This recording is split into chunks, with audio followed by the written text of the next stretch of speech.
I'm now talking to Yvonne.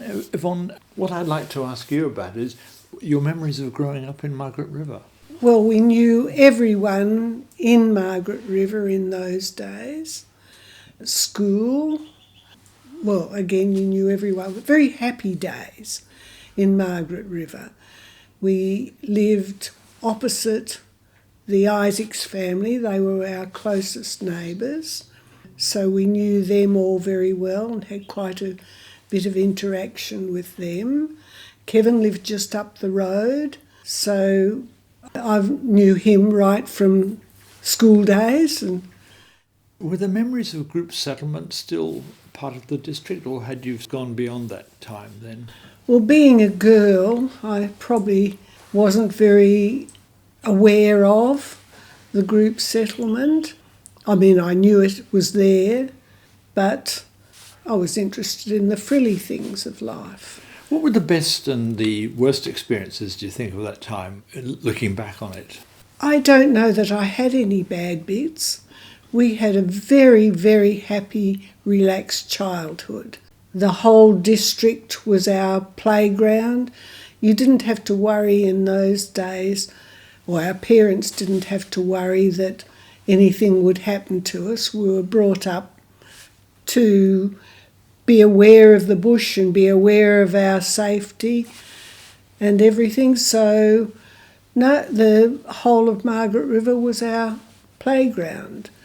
We had to work in those days. Children had to work, and being on a dairy farm, we definitely had our jobs. Mum always worked on the farm. She always did all the milking, whereas Dad fed the pigs and did the hay and did everything else. But we had to feed the calves, and we had our definite little jobs. Brother had to get the wood and chop the wood. And how did your father come to take up the dairy farm in the first place? Well, he had an eye injury. He used to fix boats underwater, and the bomb went off and it broke the ligaments of his eyes, and he saw two separate visions out of each eyes, and it was all piled on each other. That's why Mum had to work so hard and we had our jobs, but he was very successful. Was that a war injury? Well, yes, it was a war injury, really. And before that, he was in a newspaper shop in Donnybrook, had a news agency, but of course he couldn't see then, so that's why he took up farming. What was the war service? Where was that when he had that accident?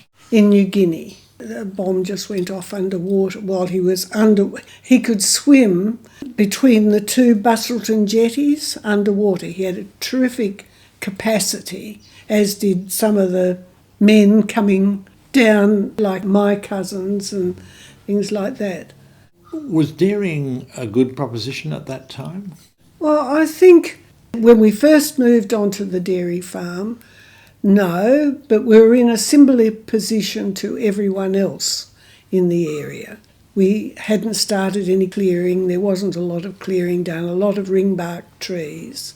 So at those times, I don't think it was. But Dad was a very hard worker.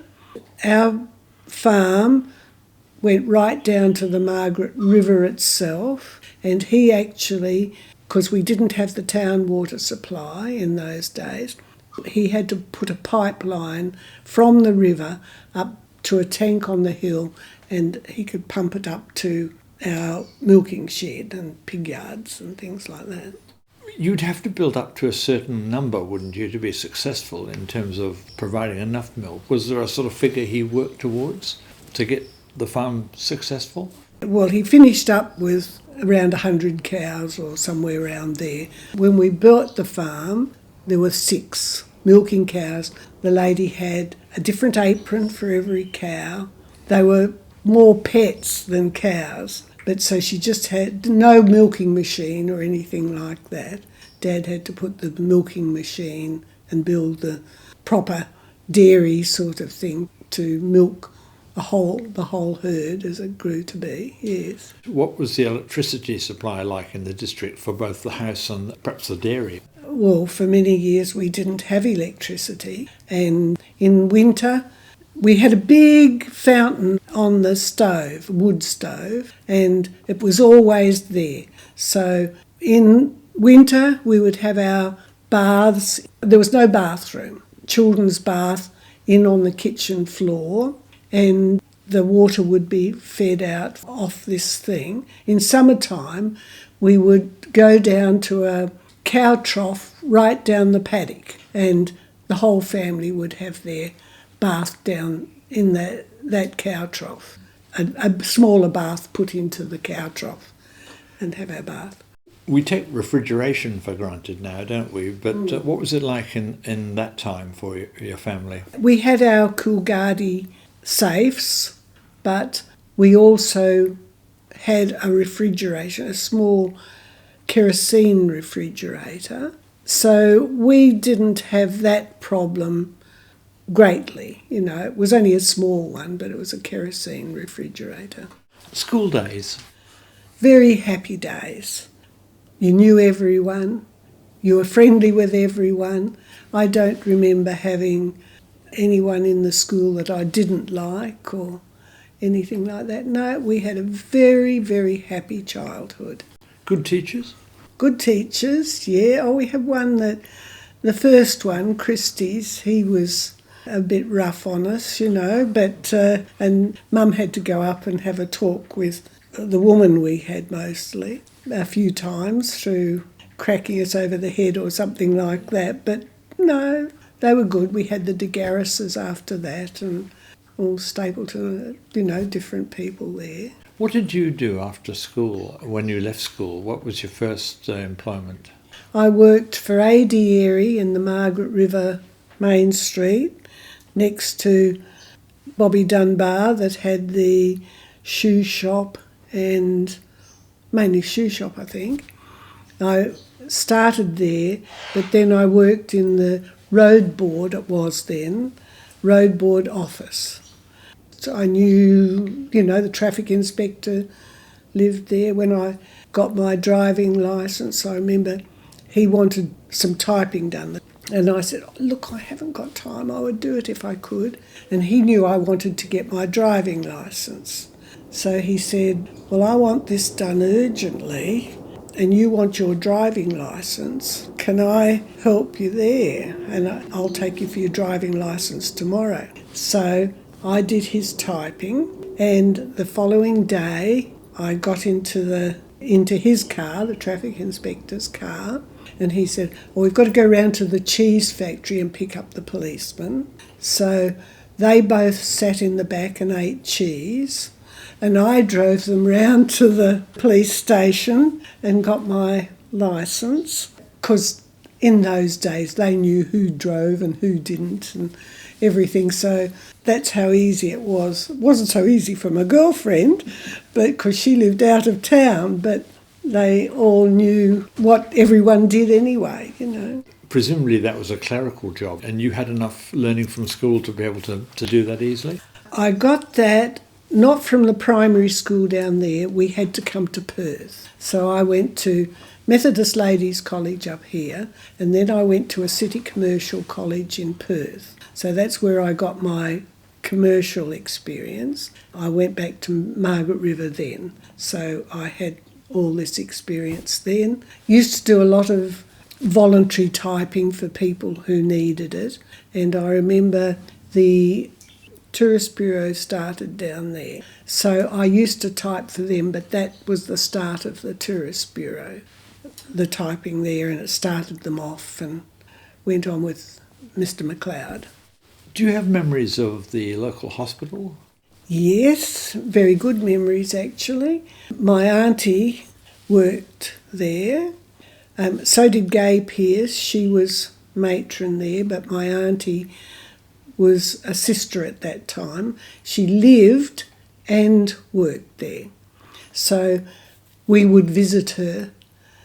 As kids, you know, you've got the whole town to yourself. I used to visit her at there, and she would often take us into the hospital to talk to someone who perhaps hadn't had visitors for a while or who needed a bit of brightening up. and things like that. So we would go there. We were there. I knew Mrs. Thomas, who had worked there, but I didn't know her at the hospital. I only knew her down the street. And Gay Pearce, we grew up with all the Pearce girls, and Shirley was about my age, but her older sister was matron there for a while. What was, do you think, the value of the hospital to the community at that time? Well, it was central not only to Margaret River, it was the whole district really. And working in the Margaret River Road Board then, I knew the district. I knew people in the district because they had to come in for their licences, you know, and things like that. So although I wasn't personal friends of them, I knew them all through writing out their rate notices and things like that too. Going back to your farm, that was sold eventually, wasn't it? It was sold for $45,000, I think, and then the people who took it over immediately subdivided it. And of course it was worth millions, billions probably then. What did you feel about that, the change in the landscape? You showed me a photograph earlier of this lovely sort of countryside and a shed or two, but otherwise sort of pleasant-looking paddocks. What did you feel about the change? Oh, it's always sad when your farm gets cut up and becomes all houses, and I can't go back and see where I lived now. The farmhouse got burnt down, but the little shed just opposite where the previous owners used to separate their milk and things like that, that is still there. And also where my Dad built me a bird cage, because we had all our pets too, and I had a bird cage alongside. That's still there actually, or the outline of it's still there, and the garage that Dad had is still there. So there's a few things still there that I can go and recognise. But the railway line came up past our place, and you were asking earlier about the railway line, what does it mean? Well, it was built up in those days. You had to actually drive round it. And the trains coming up at night on a wet night, and you'd hear them only taking a few things, and then that's where the wheels went round. Also the train, when the train went through in summertime, we had to watch the railway line, and quite often we kids had to go. I can remember sitting out there with my teddy bear, having to watch if there was a fire started so I could let Dad know. But now they've taken all that down. It's all level. We can drive from where our house was just straight level into town now. But the hospital, we could almost see it from our place, you know. It wasn't a big distance at all. When you went to Perth, did you use the railway to travel up for your secondary schooling? Yeah. What were those journeys like? Because it wasn't speedy, was it? Quite enjoyable, as long as you didn't get a cinder in your eye. Looking out the window, there were these cinders. No, we got used to them because it was all school holidays or anything going backwards and forwards. The next one I wanted to talk to you about is your involvement with the ecotourism. When you met Kevin again after all those years, what did you feel about the idea of taking on this interesting new challenge? It wasn't altogether a new challenge for me, because my grandfather, he ran the first bus between Fremantle and Perth. It was back in the Bluebird days, before Metro. Then all the kings of the road joined up, and then it became Metro Bus Company. Also, he had the tourist buses too, and I used to sometimes go on those when I was older, or a friend had come with me and go up round Geraldton or something like that. So I was quite used to tourism. So that could have been an influence when we decided to go into tourism.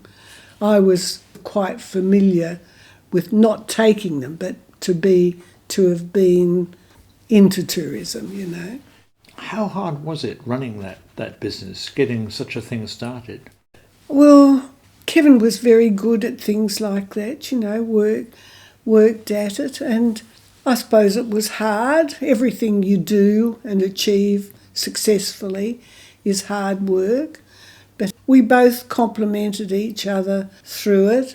I would do a lot of research, so he knew the stories of the country he was travelling through, and have all the meals all set out for him and menus to follow and tins, although it was funny with the tins one time, they got very wet for some reason or other and the labels came off the tins. So he could be opening beetroot for breakfast or could have had a bit of fun there. Did you have memorable clients, people whose memories you still enjoy? Oh, yeah, well, they've all gone now, but yeah, we had memorable people, lovely, lovely people. There will only be probably 2 people that we didn't take again, that didn't sort of fit in with the group. But they're all like-minded people, really, interested in the bush and the bees and birds and insects. And this is something I think that's grown in Australia, hasn't it, in the last 40 or so years. We now have a better understanding of the uniqueness of the continent we live in. Do you feel that?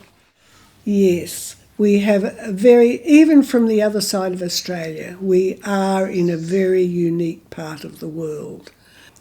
I think still a lot of people don't realise it.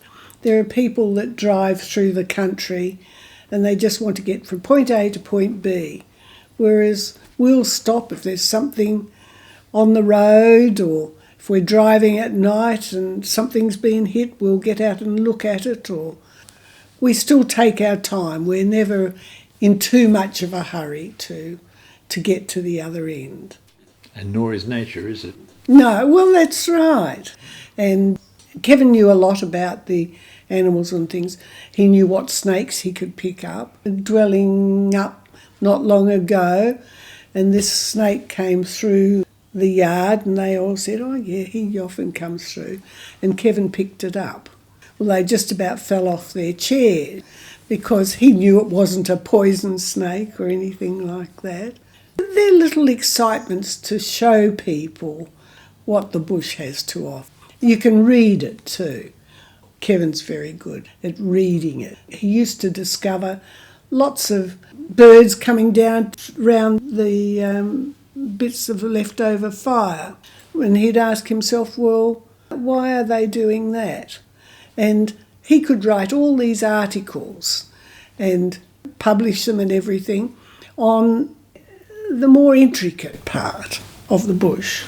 Does that come, do you think, from a rural childhood, which is a learning experience in its own right? Definitely, because at school, Kevin was, for the whole school, would have something and write up to Perth for the answer. And the whole school would be waiting for the answer to come back and him being able to give the answer. So it went right back to school in Margaret River. There's another interest you also worked on, genealogy. What attracted you to that aspect of life? Oh, I was looking for someone in the royal family in my side of the family, but I didn't ever find it. But no, I've always been interested in family history, and my great-great-great-great-grandfather, I've gone right back to years and years.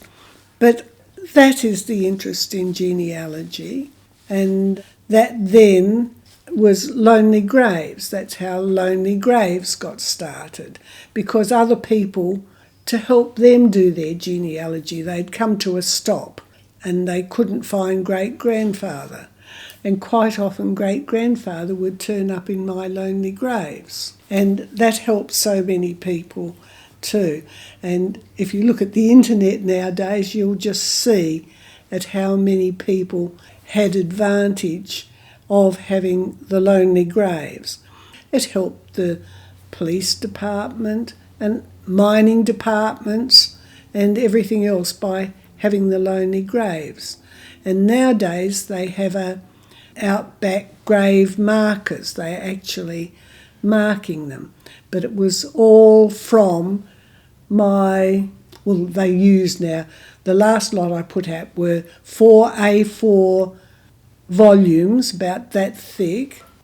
That's all the lonely graves in Western Australia and burials at sea. It's an interesting comment, of course, on a country where the distances are enormous. Deaths are unpredictable. People wander into situations that they're not familiar with. And I guess that would be part of it, wouldn't it? Some of the early mining graves of people who ran out of water in the goldfields and died as a result, those sort of things. That's right. Mostly men, I would say, but it's surprising the number of women that were out there with them and died during childbirth or something like that. And having started when I did, and some of them haven't got death certificate even. They were so remote, oh, we'll do it next time we go into town, that it got so long they didn't bother. So a lot of my lonely graves don't have a birth certificate. And I've had about 6 occasions where someone would ring up and say, you've got someone in your lonely graves book and you indicate it that it's an older brother or an older sister. I didn't have an older brother or sister. I was the firstborn. And she said, where did you get your information? So I'd say, well, I'll have a look up and I'll let you know. And I told them, oh, Mrs. So-and-so of such and such address. There's dead silence on the other end. And they'd come back and say, well, that was my mother and she never ever told us. So, things like that. It's very interesting. So they could do their family tree and I'd done mine. A grave conjures up a picture of a headstone with a name and a recording and detail. Did the lonely graves always provide that? No. The Outback Lonely Grave markers now that are working on my books, or our books, they do that now. But a lot of them, in those days, had a wooden cross on them or something like that. So we had the coordinates and that sort of gave it to them. Or they were just surrounded in rocks, stones and things like that. Most of them had a surround on the ground, but you had to know where to find it. Kevin's mentioned the switch from the big business to the tour guide business. What was your experience of that? Relief that he was home a bit more, and of course we had 4 children, and it was just I saw him a little bit more. I thought it was just wonderful when he gave it up. Your role after Kevin sold the business, did you go straight into the tour guide, or was there an interval where you were rethinking what you'd do next? Probably went more into lonely graves, even more. I did get access to the Registrar General's department, which was very hard to get. Years and years ago, you could get it quite easily. But when I was doing this, it was very hard, but I did get in. So that's how I got there. I don't get any new lonely graves now, because I feel I've got them all, having access to the deaths in the Registrar General's department. Is there a connection between that and your interest in WA pioneers? Did one thing sort of tie into the other? Well, the pioneers probably was more Kevin's side that I shared. I probably wasn't as interested as he was on that. But of course we talked to each other a lot and I picked up on that. My family, a lot of it, like the grandparents and the great-grandparents, were Victorian, Queensland, when they first came out from mostly Britain or Ireland. They were over in the eastern states. But then they all came over this end. And this work resulted in writing about this, didn't it? Are there other books that you still think you really enjoyed working on? Yes, we've published a few books through Hesperian Press. We haven't actually paid for them to be published. Hesperian Press has covered all that. Yes, we've written them, and an artist, our son's an artist, he's done the covers of the books and everything. So we've been very blessed in that range, so it's been very good. What's the value, do you think, of recording those early histories? We live in very different times from our pioneer ancestors. What do you feel has been the value of recording their lives? Well, people who are interested in doing their family tree, but as I say, other departments like the police department knowing where they were, mining departments, so they didn't, because they were protected from the mining, they weren't allowed to mine there. So I think it sort of helped protect them back there, yes. Can you name 2 books at least that you enjoyed writing?